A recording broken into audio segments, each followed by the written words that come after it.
ملګرو، هغه انسان یا هیواد چې نږدې ګټو په خاطر لرې زیانونو څخه سترګې پټې کړي، په پښتو کې هغه ته ناپوه یا نادان ویل کېږي. دا خلک یا هیوادونه بیا یوه تېروتنه کوي، خو بیا هم له هغه څخه درس نه اخلي او په لالچ کې بیا هم هغه تېروتنه تکراروي. دا حال د پاکستان دی. پاکستان بیا هم هغه کار وکړ چې تل یې کوي، او بیا شکایت کوي چې په دې کار سره 100,000 وګړي ووژل شول او 150 میلیارده ډالر یې زیان وکړ. پاکستانیان تل دا خبره کوي چې دوی د امریکا په غوښتنه ترهګرو ته ځای ورکړی، چې په پایله کې دوی هیواد له ستونزو سره مخ شوی. خو دا ځل بیا پاکستان د امریکا لپاره ځان یو ټیشپیپر په څیر کارولو ته تیار کړی. امریکا او پاکستان ترمنځ د ترهګرۍ ضد خبرې اترې اصلي موخه څه ده؟ ملګرو، د اګست په 12مه په اسلام آباد کې د امریکا او پاکستان ترمنځ ترهګرۍ ضد خبرې اترې ترسره شوې. په دې خبرو کې بلوچستان لیبریشن آرمي یعنې BLA او تحریک طالبان پاکستان TTP ترهګرو په توګه اعلان کړل. دا د حیرانتیا خبره ده، ځکه چې پخوا امریکا د BLA په اړه څه نه وویل، اوس یې ولې دوی د ترهګر اعلان کړل؟ اصلي لامل یې بلوچستان دی. په بلوچستان کې د نړۍ تر ټولو سترې ارزښتناکې نادرې خاورې زیرمې شتون لري چې په میلیاردونو ډالر ارزښت لري. چین هڅه وکړه چې په دې زیرمو لاسرسی ومومي، خو د بلوڅو له مقاومت سره مخ شو. بلوڅان د چینایانو دغه کار د غلا او لوټمارۍ په توګه ګڼي او له دې امله یې هغوی له خپلې خاورې وشړل.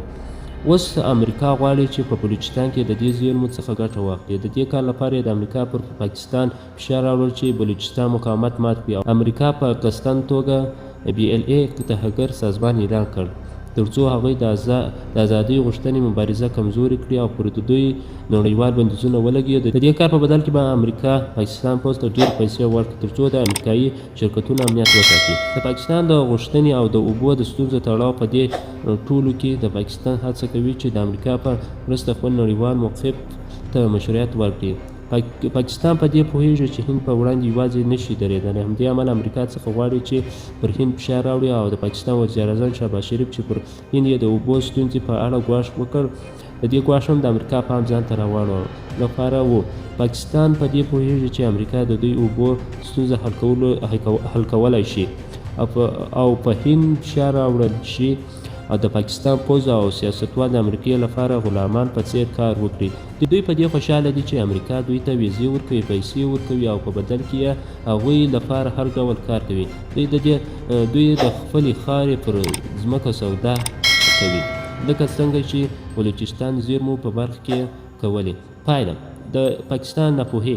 په پای کې د پاکستان دا ټوله لوبه د څو کسانو د ګټو لپاره ده. د دې هیواد مشرتابه د ډالرو ترلاسه کولو او د واک ساتلو په خاطر خپل ملت هیواد په راتلونکي سترګې پټوي. دا هغه ناپوهي ده چې پخوا یې وکړه، بیا یې کوي. داسې ښکاري چې بیا به یې هم وکړي. پاکستان د یو ځل بیا د امریکا د ټیشپیپر په څیر کارېدو لپاره چمتو ده.